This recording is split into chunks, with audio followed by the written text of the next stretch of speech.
द्वादशों अध्याय देवी चरित्रों के पाठ का महात्म्य।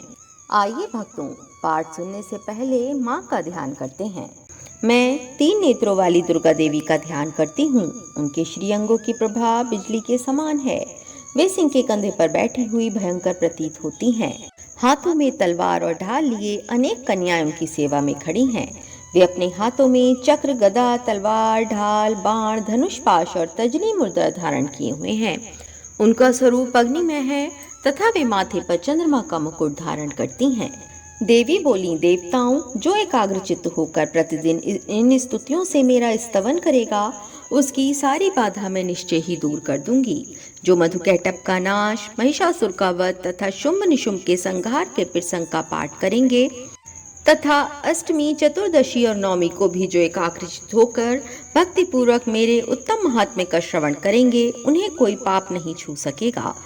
उन पर पाप जनित आपत्तियां भी नहीं आएंगी। उनके घर में कभी दरिद्रता नहीं होगी तथा उनको कभी प्रेमी जनों के बिछोह का कष्ट भी नहीं भोगना पड़ेगा। इतना ही नहीं, उन्हें शत्रु से, लुटेरों से, राजा से, शस्त्र से, अग्नि से तथा जल की राशि से भी कभी भय नहीं होगा। इसलिए सबको एकाग्रचित्त होकर भक्ति पूर्वक मेरे इस महात्म्य को सदा पढ़ना और सुनना चाहिए। ये परम कल्याणकारक है। मेरा महात्म्य महामारी जनित समस्त उपद्रवों तथा आध्यात्मिक आदि तीनों प्रकार के उत्पातों को शांत करने वाला है। मेरे जिस मंदिर में प्रतिदिन विधि पूर्वक मेरे इस महात्म्य का पाठ किया जाता है, उस स्थान को मैं कभी नहीं छोड़ती हूँ।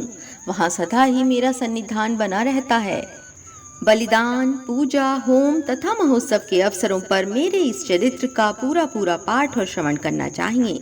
ऐसा करने पर मनुष्य विधि को यह जानकर या बिना जाने भी जो मेरे लिए बलि, पूजा या होम आदि करेगा, उसे मैं बड़ी प्रसन्नता के साथ ग्रहण करूंगी। शरद काल में जो वार्षिक महापूजा की जाती है, उस अवसर पर जो मेरे इस महात्म्य को भक्ति पूर्वक सुनेगा, वह मनुष्य मेरे प्रसाद से सब बाधाओं से मुक्त तथा धन धान्य एवं पुत्र से संपन्न होगा। इसमें तनिक भी संदेह नहीं है।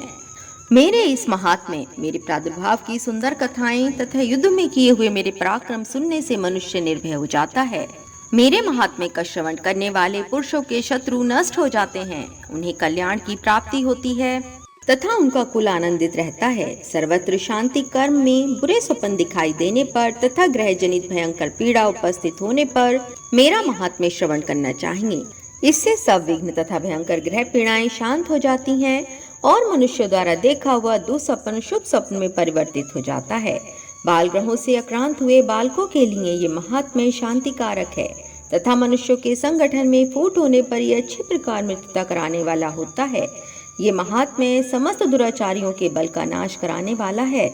इसके पाठ मात्र से राक्षसों, भूतों और पिशाचों का नाश हो जाता है।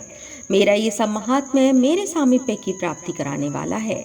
पशु, पुष्प, अर्घ, धूप, दीप, गंध आदि उत्तम सामग्री द्वारा पूजन करने से, ब्राह्मणों को भोजन कराने से, होम करने से, प्रतिदिन अभिषेक करने से, नाना प्रकार के अन्य भोगों का अर्पण करने से तथा दान देने आदि से 1 वर्ष तक जो मेरी आराधना की जाती है और उससे मुझे जितनी प्रसन्नता होती है, उतनी प्रसन्नता मेरे इस उत्तम चरित्र का एक बार श्रवण करने मात्र से ही हो जाती है। ये महात्म्य श्रवण करने पर पापों को हल लेता है और आरोग्य प्रदान करता है। मेरे प्रादुर्भाव का कीर्तन समस्त भूतों से रक्षा करता है तथा मेरा युद्ध विषयक चरित्र दुष्ट दैत्यों का संहार करने वाला है। इसके श्रवण करने पर मनुष्यों को शत्रु का भय नहीं रहता। देवताओं, तुमने और ब्रह्म ऋषियों ने जो मेरी स्तुतियां की हैं तथा ब्रह्मा जी ने जो स्तुतियां की हैं, वे सभी कल्याणमयी बुद्धि प्रदान करती हैं। वन में, सूने मार्ग में अथवा दावानल से घिर जाने पर, निर्जन स्थान में लुटेरों के दाव में पड़ जाने पर या शत्रुओं से पकड़े जाने पर अथवा जंगल में सिंह, व्याघ्र या जंगली हाथियों के पीछा करने पर, कुपित राजा के आदेश से बधिया बंधन के स्थान में ले जाए जाने पर अथवा महासागर में नाव पर बैठने के बाद भारी तूफान से नाव के डगमग होने पर और अत्यंत भयंकर युद्ध में शस्त्रों का प्रहार होने पर अथवा वेदना से पीड़ित होने पर, किंबहुना सभी भयानक बाधाओं के उपस्थित होने पर जो मेरे इस चरित्र का स्मरण करता है, वह मनुष्य संकट से मुक्त हो जाता है। मेरे प्रभाव से सिंह आदि हिंसक जंतु नष्ट हो जाते हैं तथा लुटेरे और शत्रु भी मेरे चरित्र का स्मरण करने वाले पुरुष से दूर भागते हैं। ऋषि कहते हैं, यों कहकर प्रचंड पराक्रम वाली भगवती चंडिका सब देवताओं के देखते देखते वहीं अंतर्धान हो गईं। फिर समस्त देवता भी शत्रुओं के मारे जाने से निर्भय हो पहले की ही भांति यज्ञभाग का उपभोग करते हुए अपने अपने अधिकार का पालन करने लगे। संसार का विध्वंस करने वाले महाभयंकर अतुल पराक्रमी देव शत्रु शुंभ तथा महाबली निशुंभ के युद्ध में देवी द्वारा मारे जाने पर शेष दैत्य पाताल लोक में चले आए। राजन, इस प्रकार भगवती अंबिका देवी नित्य होती हुई भी पुनः पुनः प्रकट होकर जगत की रक्षा करती हैं। वे ही इस विश्व को मोहित करती, वे ही जगत को जन्म देती तथा वे ही प्रार्थना करने पर संतुष्ट हो विज्ञान एवं समृद्धि प्रदान करती हैं। राजन, महाप्रलय के समय महामारी का स्वरूप धारण करने वाली वे महाकाली ही इस समस्त ब्रह्मांड में व्याप्त हैं। वे ही समय समय पर महामारी होती और वे ही स्वयं अजन्मा होती हुई भी सृष्टि के रूप में प्रकट होती हैं। वे सनातनी देवी ही समय अनुसार संपूर्ण भूतों से रक्षा करती हैं। मनुष्यों के अभ्युदय के समय वे ही घर में लक्ष्मी के रूप में स्थित हो उन्नति प्रदान करती हैं और वे ही अभाव के समय दरिद्रता बनकर विनाश का कारण होती हैं। पुष्प, धूप और गंध आदि से पूजन करके उनकी स्तुति करने पर वे धन, पुत्र, धार्मिक बुद्धि तथा उत्तम गति प्रदान करती हैं। इस प्रकार श्री मार्कंडेय पुराण में सार्वणिक मनवंतर की कथा के अंतर्गत देवी महात्म्य में फल स्तुति नामक 12वां अध्याय पूरा हुआ। बोलिए दुर्गा माता की जय। शेरों पर सवार 8 भुजाओं से सुशोभित अष्टभुजी कष्टहरणी संकटहरणी जगत जननी अम्बे मां नारायणी भगवती दुर्गा माता की जय। 13वां अध्याय सुरथ और वैश्य को देवी का वरदान। जो उदय काल के सूर्य मंडल की सी कांति धारण करने वाली हैं, जिनके 4 भुजाएं और 3 नेत्र हैं तथा जो अपने हाथों में पाश, अंकुश, वर एवं अभय की मुद्रा धारण किए रहती हैं, उन शिवा देवी का मैं ध्यान करती हूँ। ऋषि कहते हैं, राजन, इस प्रकार मैंने तुमसे देवी के उत्तम महात्म्य का वर्णन किया। जो इस जगत को धारण करती हैं, उन देवी का ऐसा ही प्रभाव है। वे ही विद्या ज्ञान उत्पन्न करती हैं। भगवान विष्णु की माया स्वरूपा उन भगवती के द्वारा ही तुम ये वैश्य तथा अन्यान्य विवेकी जन मोहित हुए हैं तथा आगे भी मोहित होंगे। महाराज, तुम उन्हीं परमेश्वरी की शरण में जाओ। आराधना करने पर वे ही मनुष्यों को भोग, स्वर्ग तथा मोक्ष प्रदान करती हैं। मार्कंडेय जी कहते हैं, क्रौष्टुकी जी, मेधा मुनि के ये वचन सुनकर राजा सुरथ ने उत्तम व्रत का पालन करने वाले उन महाभाग महर्षि को प्रणाम किया।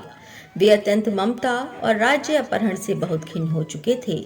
महामुनि इसलिए विरक्त होकर वे राजा तथा वैश्य तत्काल तपस्या को चले गए और वे जगदम्बा के दर्शन करने के लिए नदी के तट पर रहकर तपस्या करने लगे। वे वैश्य उत्तम देवी सूक्त का जप करते हुए तपस्या में प्रवृत्त हुए। वे दोनों नदी के तट पर देवी की मिट्टी की मूर्ति बनाकर पुष्प, धूप और हवन आदि के द्वारा देवी की आराधना करने लगे। उन्होंने पहले तो आहार को धीरे धीरे कम किया, फिर बिल्कुल निराहार रहकर देवी में ही मन लगाए एकाग्रता पूर्वक उनका चिंतन आरंभ किया।